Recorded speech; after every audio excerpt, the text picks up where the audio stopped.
அடுத்த கட்டமாக திருப்பி வந்து பசுபதி ராகினி, இந்த பசுபதி ராகினியை வந்து பழி வாங்குற கதைகள். அப்புறம் வந்து அவங்கள்ட்ட இருந்து அவங்க ஏதாச்சும் ஒரு விஷயத்தை செய்ய அதுக்கு வந்து திருப்பி இவங்க வந்து ஒரு பதிலடி கொடுக்கறதுங்கிறது மட்டும்தான். இந்த முதல் அடியை எப்பயுமே ஹீரோயின் எடுத்து வைக்க மாட்டாங்க. எப்பவுமே வந்து பார்த்தீங்க அப்படின்னா வந்து அவங்க ஏதாவது செஞ்சால் அதுக்கு வந்து பதிலடி எதிர்வினை மட்டும் கொடுத்துட்டே இருப்பாங்க. அதை வச்சு மட்டும் தான் கதையை எடுத்துகிட்டு போகிறாங்க. ஸோ இப்போ எதுக்காக தாத்தா பாட்டி வீட்டுக்கு போகாமல் இங்கேயே இருக்க போகிறாங்க? அவர் வயசானவங்கள ஏன் தனியாக விடணும்? அதுவும் அன்பு சரியில்லைன்னு தெரியும், அஜய் சரியில்லைன்னு தெரியும், ராகினி மோசம்னு தெரியும். அவங்கள்ட்ட வந்து தன்னை வளர்த்த தாத்தா பாட்டி எப்படி விட்டுட்டு வரதுக்கான மனசு வந்துச்சு விஜய்க்கு அப்படின்னு சொல்லிட்டு பல கேள்விகள் கேட்டாலும் அதெல்லாம் கேட்காதீங்க ப்ளீஸ் அப்படிங்கிற மாதிரி தான் வந்து சொல்கிறாங்க எல்லாருமே. என்னென்னா விஜயும் காவேரியும் ஒன்றா இருக்காங்க, அது போதாதா?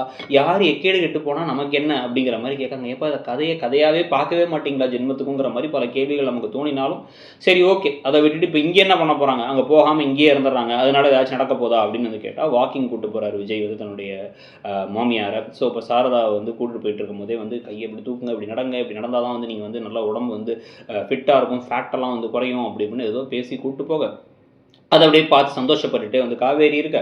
இதுக்கப்புறம் வந்து ரொம்ப கசகசன்னு வேர்க்குதுப்பா அந்த ஊர் அப்படின்னா, கொடைக்கானல்லேருந்து வந்தவங்களுக்கு எல்லா இடமும் வேர்க்க தான் செய்யும் அப்படின்னா, கொடைக்கானல் அந்த வார்த்தையை கேட்டுன்னு தான்ப்பா ஞாபகம் வருது. எங்கள் சொத்தெல்லாம் கொண்டு போய் வந்து சம்பாதிச்ச காசெல்லாம் போய் அந்த பசுபதியிட்ட கொடுத்தான், அவன் ஏமாற்றிட்டான். இப்போ அதுக்கப்புறம் வந்து பார்த்தீங்க அப்படின்னா வந்து எங்களுக்குன்றது அந்த வீட்டையும் அபகரிச்சிட்டான். இப்போ எனக்கும் கொடைக்கானலுக்கு சம்மந்தமே இல்லாமல் போயிடுமோன்னு பயமாக இருக்குன்னு இவங்க அதை நான் பார்த்துக்கிறேன் அப்படின்ட்டாரு இப்போ விஜய். ஸோ விஜய் இப்போ அடுத்த கட்டமாக வந்து அந்த மீட்பு பணியில் இறங்கி அந்த வீட்டை மீட்டு இவங்களுக்கு கொடுத்து நல்ல மருமகன் பேர் வாங்குறது, அதுக்கு நடுவில் 1000 பிரச்சனை வருது. இதுக்கிடையில் வந்து இப்போ காவேரி கர்ப்பமாக இருக்காங்கன்னு தெரிஞ்சு அதுக்கு இடைஞ்சல் கொடுக்குற மாதிரி ஏதாச்சும் பசுபதி பண்ணுறது அப்படின்னு சொல்லிட்டு விஷயங்கள் போகுது.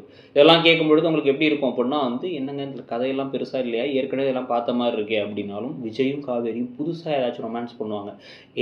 உங்களுக்கு நான் முக்கியமா அந்த குழந்தை முக்கியமா, குழந்தைக்காக தான் என் மேலே பாசமாக இருக்கீங்களா அப்படிங்கிறத கேட்பாங்க. இதையும் ஏற்கனவே கேட்டாங்களே அப்படின்னா திருப்பி வேற ஏதாவது திருப்பி கேட்பாங்க. கேட்கும்பொழுது வந்து வேற ட்ரெஸ் போட்டிருப்பாங்க, அதனால வந்து நீங்கள் வந்து பரவாயில்ல சூப்பர் அப்படின்னு கை தட்டலாம் அப்படிங்கிற மாதிரி மட்டும் இந்த கதையை எடுத்து கொண்டு போக போகிறாங்க.